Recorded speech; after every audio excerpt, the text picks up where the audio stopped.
भारत में लोकतंत्र है, भारत में जनतंत्र है, या भारत में वोट तंत्र है, नोट तंत्र है, पार्टी तंत्र है, नेता तंत्र है और कारपोरेट तंत्र है? यह प्रश्न मैं इसलिए कह रहा हूं कि दुनिया का सबसे बड़ा जुडिशियल कमीशन भारत में बनाया गया था सन 2000 में। अटल जी ने बनाया था। 11 सदस्य थे। यह दुनिया का इकलौता जुडिशियल कमीशन है जिसमें 4 सुप्रीम कोर्ट के जज थे। Justice Punnaiah, justice Sarkaria, justice Venkatachaliah इसके अध्यक्ष थे, जस्टिस जीवन रेड्डी। 2 अटॉर्नी जनरल थे, के परासरन साहब और सोली सोराब जी। 2 सांसद थे इसमें, संगमा साहब और सुमित्रा जी। एक इसमें अमेरिका के राजदूत थे आबिद हुसैन, स्टेट्समैन के संपादक थे CR ईरानी। ऐसा दुनिया का सबसे यूनिक, सबसे बेहतरीन, सबसे बड़ा जुडिशियल कमीशन बनाया गया जिसको वेंकट चलैया कमीशन कहते हैं। वेंकट चलैया कमीशन ने 2 साल खूब मेहनत किया। पूरे देश में उन्होंने सेमिनार किए, कॉन्क्लेव किए, सबसे ओपिनियन लिया और ओपिनियन लेने के बाद अपनी रिपोर्ट सौंपी सरकार को। उसमें 250 सुझाव दिए। आपको जान के आश्चर्य होगा कि 250 सुझाव वाला ये जो डॉक्यूमेंट था, इसको आज तक पार्लियामेंट में टेबल नहीं किया गया। कभी चर्चा ही नहीं हुई कि अटल जी जो वेंकट चलैया कमीशन बना के गए हैं, उस कमीशन ने क्या क्या सुझाव दिया, इसके ऊपर आज तक चर्चा ही नहीं हुई। उस वेंकट चलैया कमीशन ने बहुत विस्तृत चर्चा के बाद संविधान में कई सारे संशोधन का सुझाव दिया था और उसमें एक संशोधन था कि भारत में population control and family planning के लिए आर्टिकल 47A जोड़ा जाए। आज तक चर्चा ही नहीं हुई है। भारत की 50% समस्याओं का मूल कारण जनसंख्या विस्फोट है। पिछले 25 वर्षों में पूरे देश में सेमिनार हो रहा है, कॉन्क्लेव हो रहा है, लोग डिमांड कर रहे हैं कि हमारे दो तत्काल लागू किया जाए। भारत की 50% समस्याएं से ठीक हो जाएंगी, लेकिन आज तक हमारे दो लागू किया जाए, वेंकट चलैया कमीशन का सुझाव लागू किया जाए, जनता की भावनाओं का सम्मान किया जाए, इसके ऊपर न कभी लोकसभा में चर्चा हुई न कभी राज्यसभा में चर्चा हुई। जमीन हमारे पास दुनिया की मात्र 2% है, पानी हमारे पास दुनिया का मात्र 4% है, जनसंख्या हमारी दुनिया की 20% हो चुकी है। अगर आप समस्याओं की एनालिसिस करिए, जल जंगल जमीन की समस्या मूल कारण है जनसंख्या विस्फोट, रोटी कपड़ा मकान की समस्या मूल कारण है जनसंख्या विस्फोट, गरीबी भूखमरी कुपोषण की समस्या मूल कारण है जनसंख्या विस्फोट, air pollution, water pollution, noise pollution की मूल कारण है जनसंख्या विस्फोट। जब तक सरकार 2 करोड़ लोगों को रोजगार दे पाती है, तब तक 10 करोड़ बेरोजगार बढ़ जाते हैं। जब तक सरकार 2 करोड़ घर बना के देती है, 10 करोड़ बेघर बढ़ जाते हैं। सरकार जब तक 2 लेन का सड़क बनाती है, तब तक 8 लेन की उस पर ट्रैफिक आ जाता है। इसलिए सरकार सड़कें बनाती जा रही है, ट्रैफिक जाम कम नहीं हो रहा है। लोगों को शुद्ध दूध नहीं मिल पा रहा है, शुद्ध घी नहीं मिल पा रहा है, शुद्ध तेल नहीं मिल पा रहा है, शुद्ध आटा नहीं मिल पा रहा है, शुद्ध इवन नमक नहीं मिल पा रहा है, शुद्ध दवा नहीं मिल रही, हर चीज मिलावटी मिल रही है। मूल कारण डिमांड ज्यादा है, सप्लाई कम है। क्योंकि इंसान जिस गति से बच्चे पैदा कर रहा है, गाय और भैंस के उस गति से बच्चे पैदा नहीं हो रहे। गाय और भैंस तो 2 साल में 1 बच्चे देते हैं, यहां हर साल बच्चे दे रहे हैं। और गाय और भैंस पूरी लाइफ में 4 या 5 बच्चे देते हैं, यहां इंसान 12 बच्चे, 16 बच्चे, 18 बच्चे पैदा कर रहा है। तो कहां से आएगा? कुछ भी नहीं आएगा। जमीन सिकुड़ती जा रही है, पहाड़ों को काट काट के मकान बनाया जा रहा है, तो पहाड़ में भूकंप आने शुरू हो गए। नदियों को पाट पाट के घर बनाए जा रहे हैं, तो नदियों में फिर बाद में बारिश समय बाढ़ आना शुरू हो चुकी है। इतनी प्राकृतिक आपदाएं आ रही हैं, उसका मूल कारण है जनसंख्या विस्फोट। इतना air pollution, water pollution, noise pollution बढ़ चुका है, प्लास्टिक पोल्यूशन बढ़ चुका है। इस पूरे पोल्यूशन के कारण 200 से ज्यादा बीमारियां हो रही हैं, लेकिन फिर भी, और इसका मूल कारण है जनसंख्या विस्फोट, फिर भी चर्चा नहीं हो रही। हॉस्पिटल में भीड़ लगी हुई है, मूल कारण पोल्यूशन के कारण इतनी बीमारियां बढ़ रही हैं। हार्ट अटैक हो रहा है, हार्ट स्ट्रोक आ रहा है, नपुंसकता बढ़ रही है, बाझपन बढ़ रहा है, मेंटल स्ट्रेस बढ़ रहा है, मानसिक बीमारियां बढ़ती जा रही है, किडनी खराब हो रही है, लीवर खराब हो रहा है, सब कुछ होता जा रहा है। मूल कारण लोगों को न शुद्ध भोजन मिल पा रहा है, न शुद्ध तेल मिल पा रहा है, न शुद्ध हवा मिल पा रही है, न शुद्ध पानी मिल पा रहा है। जमीन 2% है, पानी मात्र दुनिया का 4% है। ग्राउंड लेवल एकदम नीचे चला गया। जहां 40-50 फीट पे पानी मिलता था, वहां 250-300 फीट बोरिंग करनी पड़ती, तब जाके पानी मिल रहा है। वो भी शुद्ध पानी नहीं मिल पा रहा।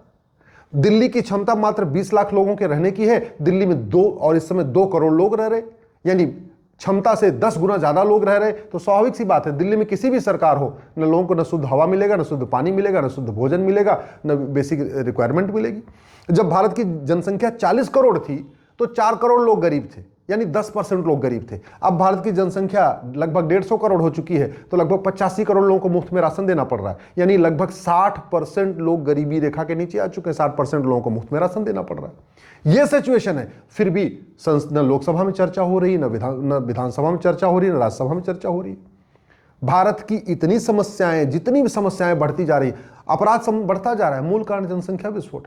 आतंकवाद, जिहाद बढ़ता जा रहा है, मूल कारण जनसंख्या विस्फोट। आज तक कोई आतंकवादी नहीं मिला जिसके माँ बाप ने हम दो हमारे दो फॉलो किया था। आज तक कोई पत्थरबाज ऐसा नहीं मिला जिसके माँ बाप ने हम दो हमारे दो फॉलो किया था। आज जितना ड्रग स्मगलिंग का कारोबार हो रहा है, जो बाकी चीजें हो रही हैं, उसका मूल कारण है भाई, लोग 2 बच्चों तक तो आराम से देख लेते हैं, जहां 8 बच्चे हो गए, 10 बच्चे हो गए, तो कौन बच्चा क्या कर रहा है माँ बाप देख ही नहीं पाते। और नतीजा क्या हो रहा है? अपराध बढ़ता जा रहा है, चोरी लूट बढ़ रही, झपटमारी बढ़ रही, चेन स्नेचिंग बढ़ रही है, मोबाइल स्नेचिंग बढ़ रही है, ड्रग कारोबार बढ़ रहा है, फिरौती बढ़ रही, अपहरण बढ़ रहा है, भाड़े पे हत्या बढ़ रही है।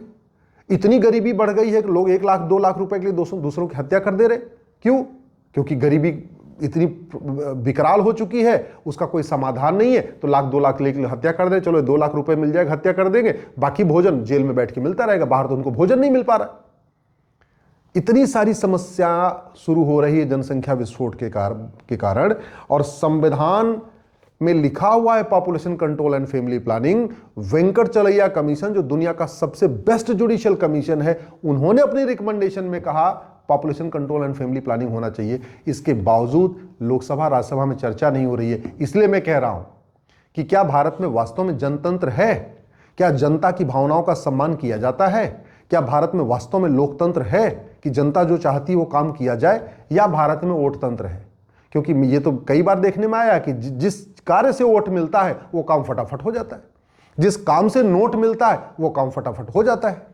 जो कारपोरेट चाहते हैं उनके हिसाब से नियम कानून तत्काल बन जाते हैं, जो नेताओं की इच्छा है उसके हिसाब से कानून फटाफट बन जाते हैं, जो पार्टियों की इच्छा है उसके हिसाब से फटाफट बन जाता है। सड़क बनती है क्योंकि जिधर से सड़क जाती है वहां के लोग वोट देते हैं, और सड़क में जितने का टेंडर होता है उसका 20% नोट मिलता है। हॉस्पिटल बनता है क्योंकि जहां हॉस्पिटल बनता है वहां के लोग वोट देते हैं, और जितने का हॉस्पिटल बनाने का टेंडर होता है उसका 20% नोट मिलता है। हाईवे बनता है कि जिधर से जाएगा वहां के लोग वोट देंगे, और हाईवे बनाने का जो टेंडर होगा उसका 20% नोट मिलेगा। एयरपोर्ट बनता है क्योंकि जहां बनेगा वहां के लोग वोट देंगे, और जितने का टेंडर होगा उसका 20% नोट मिलेगा। तो जहां वोट दिख रहा है, जहां नोट दिख रहा है, उसके लिए योजनाएं बन रही है, उसके लिए नियम बन रहा है, उसके लिए कानून बन रहा है। जहां कारपोरेट चाहते हैं, जो पॉलिटिकल पार्टियों को फंडिंग करते हैं, उसके हिसाब से सरकारें फटाफट नियम कानून बना देंगी, नई नई स्कीम लॉन्च कर देंगी, नई नई योजनाएं लॉन्च कर देंगी। लेकिन यहां जनता मर रही है, अराजकता बढ़ रही है, हम विनाश की तरफ बढ़ रहे हैं, उस पर चर्चा नहीं हो रही है। 90,000 बच्चे रोज पैदा हो रहे हैं, 90,000, यानी साल भर में लगभग 3.25 करोड़ बच्चे पैदा हो रहे हैं। एक पंचवर्षीय योजना में, एक लोकसभा के कार्यकाल में लगभग 16.5 करोड़ बच्चे पैदा हो रहे हैं। दुनिया में इतने कहीं बच्चे पैदा ही नहीं होते। चीन का क्षेत्रफल हमसे 3 गुना ज्यादा है, वहां 45,000 बच्चे पैदा हो रहे हैं, और हमारा क्षेत्रफल चीन का 1/3 है, यहां 90,000 बच्चे पैदा हो रहे हैं। अमेरिका का क्षेत्रफल हमसे 3 गुना ज्यादा है, वहां 11,000 बच्चे पैदा हो रहे हैं पर डे, और हमारा क्षेत्रफल अमेरिका का 1/3 है, हमारे यहां 90,000 बच्चे रोज पैदा हो रहे हैं।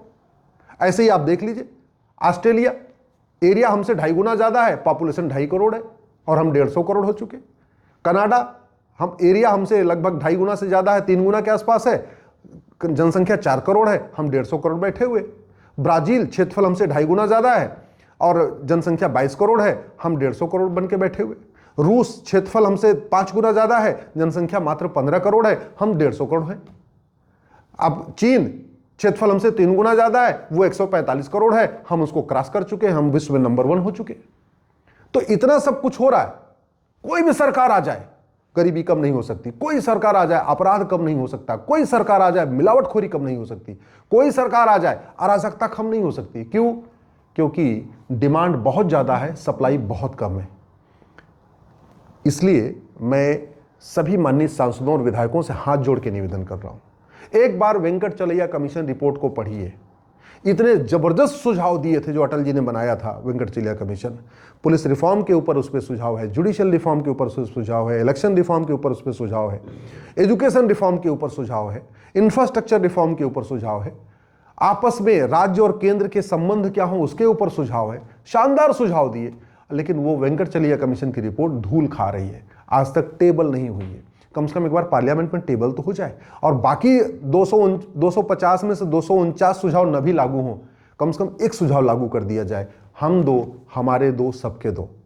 वेंकटचलैया कमीशन भी यही कहता है, भारत का संविधान भी यही कहता है, भारत की जनता भी यही चाहती है। लोग भी यही चाहते हैं कि जितने जल्दी हो सके भारत में हम दो हमारे दो लागू हो जाए, कम से कम आने वाले टाइम में और परेशानियों से हम बच जाएंगे। इसलिए मेरा सरकार से निवेदन है, माननीय प्रधानमंत्री से निवेदन है, गृह मंत्री से निवेदन है, तत्काल संसद में हम दो हमारे दो कानून बनाएं, भारत को बचाएं। हम दो हमारे दो के बिना सावरकर जी का सपना साकार नहीं होगा, हम दो हमारे दो कानून लागू किए बिना गोलवरकर जी का सपना साकार नहीं होगा, हम दो हमारे दो लागू किए बिना बाबा साहब अम्बेडकर का सपना साकार नहीं होगा, हम दो हमारे दो लागू किए बिना भारत विश्वगुरु नहीं बन सकता, हम दो हमारे दो लागू किए बिना भारत में राम राज्य नहीं आ सकता, हम दो हमारे दो लागू किए बिना हमारे पूर्वजों का जो सपना था, हमारे स्वतंत्रता संग्राम सेनानियों का जो सपना था, वो साकार नहीं हो सकता है। इसलिए तत्काल संसद में बिल लाएं और हम दो हमारे दो तत्काल अनिवार्य करें, और जो न माने उसकी नागरिकता छीनने का प्रावधान करें। ये सिटीजनशिप एक्ट है, ये 1955 में बना था, ये महाघटिया है, महासड़ा हुआ है। नतीजा ये है करोड़ों लोगों को भारत की नागरिकता मिल गई फर्जी तरीके से, लेकिन किसी एक भी व्यक्ति की नागरिकता नहीं गई है। तो कानून में प्रावधान होना चाहिए, जो हम दो हमारे दो मानेगा वो भारत का नागरिक कहलाएगा, जो हम दो हमारे दो नहीं मानेगा उसकी नागरिकता खत्म हो जाएगी। इसलिए इस सिटीजनशिप एक्ट में ये बदलाव करना जरूरी है।